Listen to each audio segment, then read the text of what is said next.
সবাইকে স্বাগত জানাচ্ছি আমাদের আজকের আলোচনায়। স্ক্রিনে দেখেন এই অঙ্কটা দিয়ে আজকে আমরা আলোচনাটা শুরু করব। তো অবশ্যই প্রথম থেকে শেষ পর্যন্ত মনোযোগ সহকারে দেখতে হবে।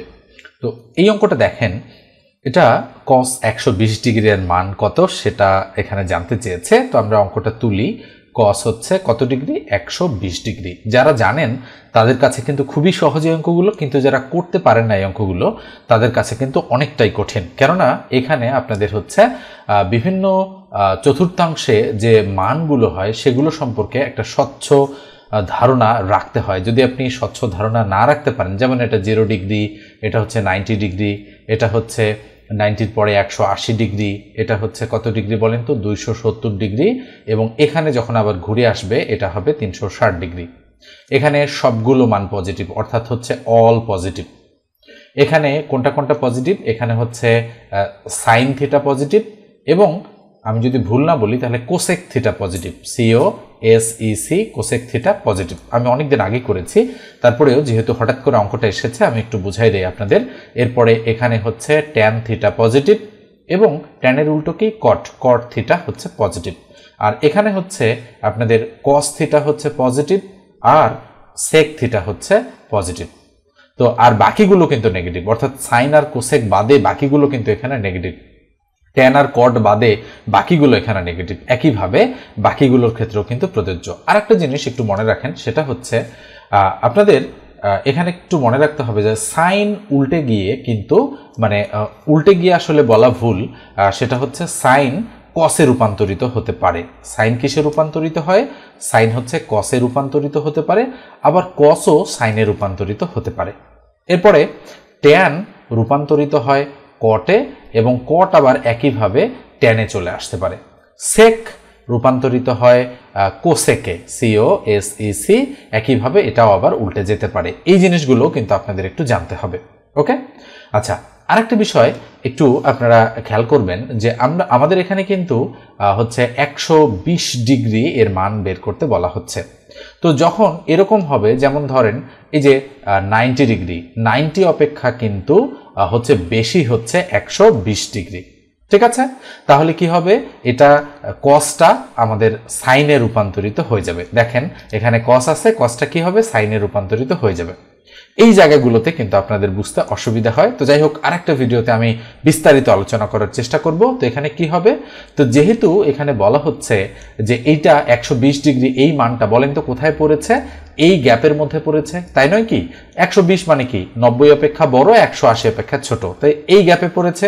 আর এই গ্যাপে তো সাইন আর কোসেক পজিটিভ, সাইন আর কোসেক পজিটিভ, আর বাকি সবগুলো নেগেটিভ। এই জন্য কি হবে? এটা অবশ্যই নেগেটিভ হবে। তাহলে কস এখানে আমরা দিব 90 ডিগ্রি প্লাস হচ্ছে 30 ডিগ্রি। 90 আর 30 কত? 120 ডিগ্রি। খেয়াল করে দেখেন, যেহেতু 90 অপেক্ষা কতটুকু বেশি? 30 বেশি। তাহলে কস কিসে রূপান্তরিত হয়ে যাবে? সাইনে রূপান্তরিত হয়ে যাবে। তাহলে মাইনাস সাইন, এই 90 অপেক্ষা কতটুকু বেশি? ততটুকু এখানে লিখতে হবে 30 ডিগ্রি। তাহলে মাইনাস সাইন 30-র মান কত? হাফ।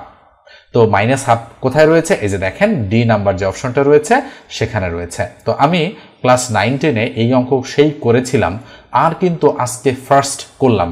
মোটামুটি বিশাল একটা হচ্ছে গ্যাপ। এরপরে 214 নম্বর যে অঙ্কটা আছে সেটা একটু আপনারা যদি ভালো করে খেয়াল করেন, সহজ অঙ্ক কিন্তু এটাও খাদ্য অধিদপ্তরের উপখাদ্য পরিদর্শক পদে এসেছে। দেওয়া আছে কি বলেন তো দেখি? আমরা যদি অঙ্কটা তুলি, দেওয়া আছে x প্লাস 1 ভাগ x ইকুয়াল টু 2, আর x মাইনাস 1 ভাগ হচ্ছে এখানে কিন্তু আসলে x হবে, মিসিং হয়েছে। তো 1 ভাগ x তার উপর হোল স্কয়ার, এর মান কত? তাহলে কি বের করতে বলেছে? x মাইনাস 1 ভাগ x তার উপর হোল স্কয়ার, এটা ইকুয়াল টু কত সেটা আমাদের বের করতে বলা হচ্ছে। তো এই অঙ্কটা আমরা যদি করতে চাই, খেয়াল করে দেখেন এখানে কিন্তু মাইনাস রয়েছে। ওকে, কি রয়েছে? মাইনাস রয়েছে। তো সেক্ষেত্রে a square minus B square, অথবা sorry, a square minus B square তো হবে না, a minus B whole square. খেয়াল করে দেখেন a minus B whole square এর অনুসিদ্ধান্তটা কি বলেন তো দেখি? আমরা যদি a minus B whole square এর অনুসিদ্ধান্তটা দেখি, তাহলে a plus B whole square minus 4ab। তো এই অনুসিদ্ধান্ত কিন্তু এখানে আমাদের প্রয়োগ করতে হবে। কেন? কারণ হচ্ছে এখানে মান যেটা দেওয়া আছে এটা হচ্ছে পজিটিভ ভ্যালু। তো যেহেতু পজিটিভ ভ্যালু দেওয়া রয়েছে, সেক্ষেত্রে আমাদের কিন্তু বাধ্য হয়ে এই অনুসিদ্ধান্তটা প্রয়োগ করতে হচ্ছে। তো আমি এই লাইনের পরের লাইন যদি লিখি, তো এই লাইনের পরের লাইন আমি কিভাবে লিখতে পারি, এক্স প্লাস 1/x তার উপর হোল স্কোয়ার মাইনাস হচ্ছে 4 ইন্টু এক্স ইন্টু 1/x। তাহলে বলেন দেখি এক্স প্লাস 1/x এর মান কত আছে, 2 আছে। তাহলে 2 এর উপর স্কোয়ার হচ্ছে মাইনাস এক্স এক্স ক্রস তার আখে 4। তাহলে 2 দুগুণ 4 মাইনাস 4 ইকুয়াল টু 0। 0 আছে, হ্যাঁ এ নাম্বার অপশনে 0 আছে, তাই এ নাম্বারটাই আমাদের অ্যাপ্রোপ্রিয়েট অপশন। এবার দেখেন পরের অঙ্কে আমরা চলে যাচ্ছি। তো পরের অঙ্কটা একটু ভালো করে খেয়াল করে দেখেন।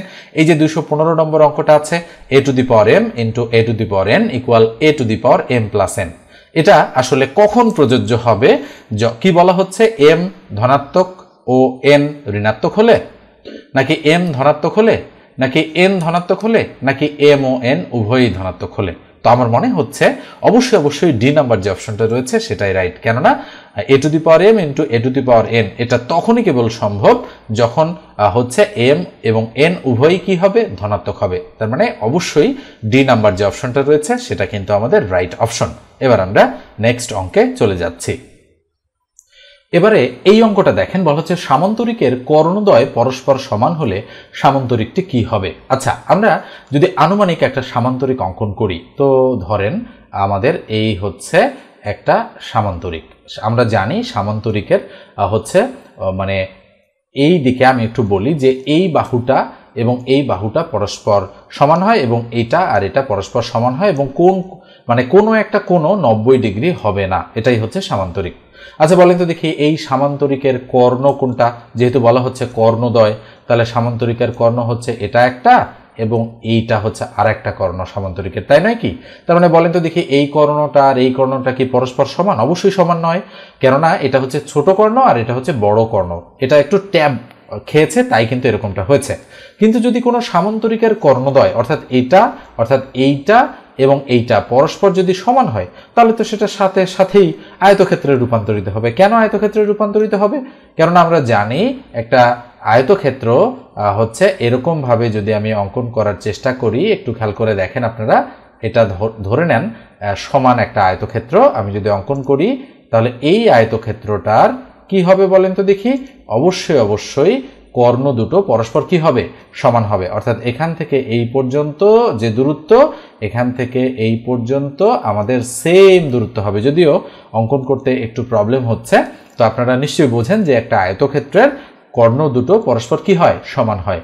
তাহলে সামান্তরিকের কর্ণদ্বয় পরস্পর সমান হলে সামান্তরিকটার সাথেই আয়তক্ষেত্র হয়ে যাবে। বর্গক্ষেত্র তো কখনোই হবে না, কেননা রম্বসের কর্ণ যদি পরস্পর সমান হয়ে যায় তখন সেটা বর্গক্ষেত্র হতে পারে, ঠিক আছে? রম্বস তো হবেই না, আর ট্রাপিজিয়াম তো হওয়ার প্রশ্নই ওঠে না, তাই আয়তক্ষেত্রই হচ্ছে আমাদের অ্যাপ্রোপ্রিয়েট অ্যান্সার। এবার আমরা নেক্সট অঙ্কে চলে যাচ্ছি। এবারে এই অঙ্কটা দেখেন কি বলা হচ্ছে অঙ্কটাতে, এক্স প্লাস ওয়াই একটা, এক্স মাইনাস ওয়াই একটা, x square minus y square একটা, এর গসাগু কত। সুন্দর একটা অঙ্ক এটা, যেহেতু গসাগু বের করতে বলেছে তাহলে এটা হবে প্রথম রাশি, এটা দ্বিতীয় রাশি এবং এটা হচ্ছে তৃতীয় রাশি। তাহলে প্রথম রাশি কি হবে, যা আছে তাই, এক্স প্লাস ওয়াই, এটাকে তো আর কিছুই করা যায় না। দ্বিতীয় রাশি কি হবে, এক্স মাইনাস ওয়াই, যা আছে তাই। আর তৃতীয় রাশিকে আমরা দেখতে পাচ্ছি সূত্র ফেলানো যায় a plus b into a minus b, just এর জায়গায় এক্স আছে, বির জায়গায় ওয়াই আছে। তো গসাগুর সময় কি করতে হয়, মিল খুঁজে বের করতে হয়, তিনটার মধ্যে কি মিল রয়েছে। আচ্ছা বলেন তো দেখি নির্ণেয় গসাগু কি হবে, এক্স প্লাস ওয়াই এখানে আছে কিন্তু এখানে নাই, আবার এক্স মাইনাস ওয়াই এখানে আছে কিন্তু এখানে নাই। তার মানে কোনো কিছুই মিল পাওয়া না গেলে নির্ণেয় গসাগু হবে 1। তাই এক্স্যাক্টলি এ নাম্বার যে অপশনটা রয়েছে সেটাই হবে আমাদের অ্যাপ্রোপ্রিয়েট অপশন।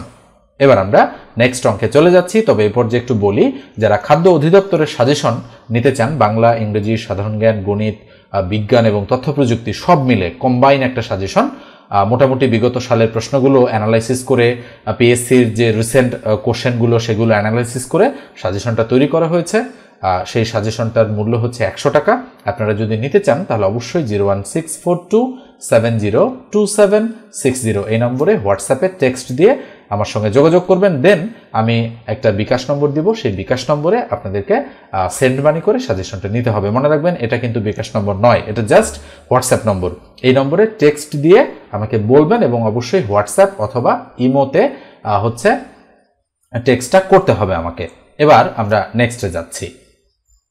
দেখেন এবারে অত্যন্ত সহজ একটা অঙ্ক এসেছে সামনে, সেটা কি দুটি ক্রমিক স্বাভাবিক সংখ্যার বর্গের অন্তর ৪৫, সংখ্যা দুটি কত। তো এই ধরনের সংখ্যা আমি নির্ণয় করার শর্টকাট মেথড মানে সুপার শর্টকাট মেথড আপনাদেরকে শিখিয়েছি। এই অঙ্কটা আরেকবার এসেছে এখানে এবং এই সংখ্যাটা জাস্ট চেঞ্জ, এখানে বলা হচ্ছে বর্গের অন্তর ৪৫, বলেছে সংখ্যা দুটি কত। মনে রাখবেন সুপার শর্টকাট মেথডে ৪৫-এর সাথে ১ যোগ করে ২ দিয়ে ভাগ করলে একটা সংখ্যা পাওয়া যাবে, আর ৪৫ থেকে ১ বিয়োগ করে ২ দিয়ে ভাগ করলে আরেকটা সংখ্যা পাওয়া যাবে। তাহলে ৪৫ আর ১-এ ৪৬, ৪৬-কে ২ দিয়ে ভাগ করলে ২৩, ৪৫ থেকে ১ বাদ দিলে ৪৪, ৪৪-কে ২ দিয়ে ভাগ করলে ২২, তার মানে একটা ২২ আর একটা ২৩। কোথায় রয়েছে বলেন তো? এই যে দেখেন সি নাম্বার অপশনে রয়েছে ২২ এবং ২৩। এবার আসেন এই অঙ্কটা যদি আপনারা বুঝতে চান যে আসলে অঙ্কটা কিভাবে করা হলো, আমি বুঝতেছি না, তো এর মূল যে নিয়মটা আছে আমি একটু জায়গা বের করে নিয়ে আপনাদের সেটা একটু বোঝাই দিতে চাই। তাহলে দেখেন আমি এখানে এই অঙ্কটা একটু বোঝাচ্ছি। তো যেহেতু বলা হচ্ছে দুইটি ক্রমিক স্বাভাবিক সংখ্যা, আচ্ছা বলেন তো দেখি ক্রমিক স্বাভাবিক সংখ্যা বলতে কি বোঝায়? ক্রমিক মানে কিন্তু যদি আমি বলি ১, ১-এর পরে ২, এটা ক্রমিক, তারপরে ৩, তারপরে ৪, তারপরে ৫, ৬, এভাবে চলতেই থাকবে কিন্তু একেবারে অসীম পর্যন্ত ক্রমিক। যদি আমি ৭ থেকে শুরু করি, তারপরে একটা ৮, তারপরে একটা ৯, এভাবে কিন্তু চলতেই থাকবে, এগুলো হচ্ছে ক্রমিক সংখ্যা। ক্রমিকের ইংরেজি কি? কনজিকিউটিভ। তাহলে আমি যদি ধরি প্রথম যে সংখ্যাটি আছে, প্রথম সংখ্যাটি কত? আমি ধরে নিলাম এক্স। তাহলে সুতরাং পরের সংখ্যাটি মানে দ্বিতীয় যে সংখ্যাটি সেটা কি হবে? অবশ্যই এক্স প্লাস 1, যেহেতু তারা ক্রমিক। আমি যদি মনে করি এক্স এর মান হচ্ছে 5, তাহলে এক্স প্লাস 1 এর মান হবে 6, তার সাথে 1 যোগ করে, এভাবেই কিন্তু ক্রমিক সংখ্যা আমরা ফাইন্ড আউট করতে পারি। এবার আসেন, যেহেতু বলা হচ্ছে যে স্বাভাবিক সংখ্যা সেগুলো তাদের বর্গের অন্তর। আচ্ছা বলেন তো দেখি তাহলে তাদের মানে হচ্ছে এই সংখ্যাটার এবং এই সংখ্যাটার বর্গ কিনা? যেহেতু বলা হচ্ছে বর্গ আর অন্তর মানে কিন্তু বিয়োগ, তো এই দুটো সংখ্যার মধ্যে বড় সংখ্যা কোনটা? নিঃসন্দেহে এটা। তাহলে প্রশ্ন মতে আমরা বলতে পারি এই সংখ্যাটার বর্গ এবং এই সংখ্যাটার বর্গ এবং তাদের অন্তর ইকুয়াল কত? ৪৫। তার মানে এই যে অ্যাকর্ডিং টু দ্য কোশ্চেন বা প্রশ্ন মতে বিল্ড আপটা আপনাদের একটু ভালো করে এখান থেকে শিখে নিতে হবে। এটা যদি শিখতে পারেন তাহলে অনায়াসেই আপনি ভালোভাবে এই অঙ্কটা সলিউশন করতে পারবেন। তাহলে বা A square plus 2ab plus B square minus যা আছে তাই এদিকে, এবার এক্স স্কোয়ার ক্রস করে দিলাম, কারণ একটা প্লাস আর একটা মাইনাস। তাহলে 2x প্লাস 1 ইকুয়াল টু হচ্ছে 45। তাহলে বলেন তো বা 2x ইকুয়াল টু এই 1 ওইদিকে গেলে 45 থেকে 1 বিয়োগ করলে কত হবে? 44। তাহলে সুতরাং x এর ভ্যালু হবে 44-কে 2 দ্বারা ভাগ করলে 22। তাহলে আমরা কোনটা পেলাম বলেন তো দেখি? এক্স্যাক্টলি আমরা কিন্তু এটা পেয়েছি, কত? 22 পেয়ে গিয়েছি, এটা 22। তাহলে বলেন দেখি এটা কত?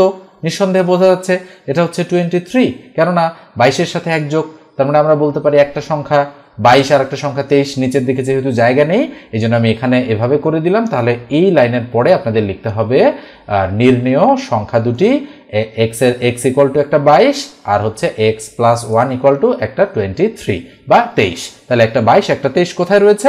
এই যে গ নম্বর অপশনে রয়েছে, তাই গ নম্বরটাই আমাদের অ্যাপ্রোপ্রিয়েট অ্যান্সার হচ্ছে। তো নিঃসন্দেহে বুঝতে পেরেছেন কিভাবে আমরা এই অঙ্কটা শর্টকাটে এবং ডিটেইলসে করতে পারি। এ পর্যায়ে একটু বলি, যারা চ্যানেলে নতুন যদি প্রয়োজন মনে করেন অবশ্যই সাবস্ক্রাইব করে দিবেন, আর ফেসবুক পেজ থেকে দেখলে অবশ্যই পেজটা ফলো দিয়ে রাখবেন, আর ভিডিওটাতে একটা লাইক দিয়ে দিবেন যেন আপনাদের মতো অনেকের কাছেই ভিডিওগুলো পৌঁছে যায় এবং তাদের কিন্তু মানে তাদের কাছেই পৌঁছাবে যাদের আসলে প্রয়োজন। আপনি যেহেতু খাদ্য অধিদপ্তরের প্রিপারেশন নিচ্ছেন, তো আপনি যদি লাইক দেন তো আপনি এই গোত্রীয় ভিডিও দেখছেন বিধায় তাদের কাছেও সেগুলো চলে যাবে। তো কাইন্ডলি একটা লাইক করে দিবেন। এবারে 219 নম্বর যে অঙ্কটা আছে এই অঙ্কটা একটু ভালোভাবে খেয়াল করেন। কি বলা হচ্ছে অঙ্কটাতে? একটি সোনার গহনার ওজন 16 গ্রাম, এতে সোনা ও তামার অনুপাত 3:1, এতে কি পরিমাণ সোনা মিশালে অনুপাত 4:1 হবে? অসংখ্যবার যে অঙ্কগুলো আসে তার মধ্যে অন্যতম গুরুত্বপূর্ণ একটা অঙ্ক এটা। এই অঙ্কটা মানে অবশ্যই প্রত্যেকটা পরীক্ষার জন্য আপনাদের গুরুত্বপূর্ণ, এবং কি লিখিত পরীক্ষা কি এমসিকিউ পরীক্ষা প্রত্যেকটা পরীক্ষার জন্যই কিন্তু এই অঙ্কটা গুরুত্বপূর্ণ। অতএব এই অঙ্কটা শর্টকাট মেথড এবং ডিটেলস মেথড দুটোতেই আপনাদের জানতে হবে। আদতে এই অঙ্কটা করার মানে পারফেক্ট কোনো শর্টকাট মেথড নেই, এটা আপনাদেরকে বুঝে বুঝেই করতে হবে। যদি ঠিকঠাকভাবে বুঝতে পারেন তবে কিন্তু আপনি চাইলে এটা হচ্ছে তাড়াতাড়ি করার একটা প্রসেস বের করে ফেলতে পারবেন। আসলে এটাই হবে তখন শর্টকাট, স্পেশালি এটা করার কোনো শর্টকাট মেথড নেই। তো আমরা একটু জায়গা বের করে নিচ্ছি। দেখেন আমি অঙ্কটা পড়ছি। একটি সোনার গহনার ওজন 16 গ্রাম, এতে সোনা ও তামার অনুপাত 3:1, এতে কি পরিমাণ সোনা মিশালে অনুপাত 4:1 হবে? 4.5 গ্রাম, 6 গ্রাম, 5 গ্রাম, 4 গ্রাম। অ্যান্সার সহ অনেকেরই মুখস্থ, নিশ্চিত আপনারা জানেন অনেকেই যে এই অঙ্কটা সঠিক উত্তর হচ্ছে কত গ্রাম? 4 গ্রাম। অনেকেই জানেন আপনারা। তো আমি অঙ্কটা করে দিচ্ছি, দেখেন একটু ভালো করে মনোযোগ দেন। তো যেহেতু বলা হচ্ছে মোট যে গহনাটা সেটা 16 গ্রাম, তাহলে আমাদের লিখতে হবে যে এখানে দেওয়া আছে মোট হচ্ছে গহনা কতটুকু? 16 গ্রাম, মানে 16 গ্রাম। এটা আমরা লিখতে পারি এখান থেকে। তাহলে যেহেতু বলা হচ্ছে সোনা এবং তামার অনুপাত, তাহলে সুতরাং সোনা অনুপাত তামা কত দেওয়া আছে? 3:1। এখন এই 16 গ্রামের মধ্যে কতটুকু সোনা আর কতটুকু তামা আছে সেটা বের করার বুদ্ধি হচ্ছে অনুপাতের যোগফল বের করে সেটা দ্বারা ক্যালকুলেশন করা। তাহলে এখানে আমরা লিখব অনুপাতের যোগফল। আমি কিন্তু একেবারে ডিটেলস বোঝাচ্ছি, দেখেন ডিটেলস মেথডে। 3 + 1 = কত? 4। তাহলে আমরা বলতে পারি সোনা আছে, মানে মোট অনুপাতে সোনা আছে 16 এর নিচে হচ্ছে 4, তার উপরে হচ্ছে 3। কাটাকাটি করলে 4 × 4 = 16, 3 আর 4 গুণ করলে 3 × 4 = 12, তাহলে 12 গ্রাম। এবার আসেন তামা আছে। আচ্ছা বলেন তো, মোট যে অনুপাতটা সেটা তো 16 গ্রাম, সেখানে যদি 12 গ্রাম সোনা থাকে তাহলে তামা আছে কতটুকু? 16 - 12 = হচ্ছে কতটুকু বলেন তো দেখি? 4 গ্রাম। তাহলে আমরা এটা নিঃসন্দেহে বলতে পারি যেখানে তামা আছে 4 গ্রাম। এবার আসেন, তাহলে নতুন যে অনুপাতটা দাঁড়ালো, নতুন অনুপাত, এটা আসলে নতুন অনুপাত নয়, সেটা হচ্ছে এই অনুপাতটারই বড় রূপ, সেটা হচ্ছে 12 আর 4। তাহলে 12:4 এটা এটা আমরা বলতে পারি সোনা, আর এটা বলতে পারি তামা, তাই না? তাহলে কতটুকু? 12:4। এবারে বলেছে যে এতে কি পরিমাণ সোনা মেশালে, তার মানে এই অনুপাতটার মধ্যে কি পরিমাণ সোনা মেশালে। বলেন তো সোনা কোনটা? এই 12 হচ্ছে সোনা। তাহলে আমরা ধরে নিব যে ধরি x পরিমাণ হচ্ছে আমাদের গোল্ড মেশাতে হবে, আমরা এটা লিখে দিলাম। তাহলে প্রশ্ন মতে আমরা কি বলতে পারি? তাহলে বলতে পারি 12 + x অনুপাত 4 = হচ্ছে 4:1। এই যে দেখেন 4:1 হবে।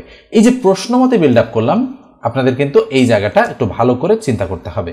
তো আমরা তো জানি অনুপাত একটা ভগ্নাংশ, তাহলে উপরে 12 + x, তার নিচে কত? 4 = উপরে 4, তার নিচে 1, এটা দ্বারা এটাকে গুণ, এটা দ্বারা এটাকে গুণ। তাহলে কি হবে? এটা তো 4, তাই না? 4 আর 4 গুণ করলে 4 × 4 = 16 হবে। তাহলে আমরা বলতে পারি 12 + x = 16। তাহলে বা x এদিকে 16, এই 12 এদিকে গেলে মাইনাস হবে, তাহলে 16 - 12 = কত হবে? 4 গ্রাম। তাহলে কতটুকু সোনা মেশাতে হবে? সুতরাং 4 গ্রাম সোনা মেশাতে হবে। এই যে ঘ নম্বর যে অপশনটা রয়েছে সেটাই কিন্তু অ্যাপ্রোপ্রিয়েট। তো আজকে এ পর্যন্তই রাখলাম, দেখা হচ্ছে পরের ভিডিওতে। সে পর্যন্ত ভালো থাকবেন, সুস্থ থাকবেন।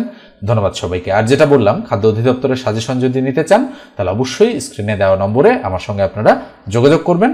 আর চাকরির গণিত যদি আমার কাছে আপনারা এভাবে, আমি যেভাবে শেখাচ্ছি, আমার কথাগুলো যদি বুঝতে পারেন বা হচ্ছে আমার পড়ানোর স্টাইল যদি আপনাদের ভালো লাগে, তাহলে অবশ্যই হচ্ছে নতুন ব্যাচে জয়েন করার জন্য 01642702760 এই নম্বরেই হোয়াটসঅ্যাপে আমাকে নক দেবেন।